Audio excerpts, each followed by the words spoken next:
се одржа средба на работната група помеѓу координаторите во собранието, на кој што ние конкретно во вторникот излеговме со понуда со цел намалување на разликите кои што имаме за изборниот законник. Денеска е петок, се уште немаме никаков одговор на понудата која што ние ја произнесовме. Се најавува некаква иницијатива за средба помеѓу опозицијските партии од понеделник натака. Понеделник е веќе 13-тија, крајниот рок кој што имаме како држава да заокружиме оваа цел за да имаме 10 од 10 исполнети цела 15 јули.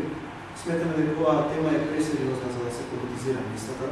Во изминатиот период, конкретно од вторникот до сега, слушнавме многу изјави од јавноста од многу политички актери, особено од опозицијскиот блок, во кој што имаше различни идеи, кои што повторно значат реафирмирање на некакви ставови и за финансирањето и за едната изборна единица. Конкретно ние ја свикавме оваа пресконференција уште еднаш да апелираме да седнат и да се договорат. Се што тие партии од опозицијата, конкретно ДУИ, СДСМ, Левица, како и претениците кои што доаѓаат од блокот на Зијадин Села и Арвен Таравари, и ќе го стават во еден законски текст, ние ќе го прифатиме.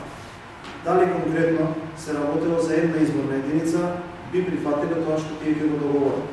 За финансирањето на политичките партии, исто така модел што тие би го договориле, ние би го прифатиле.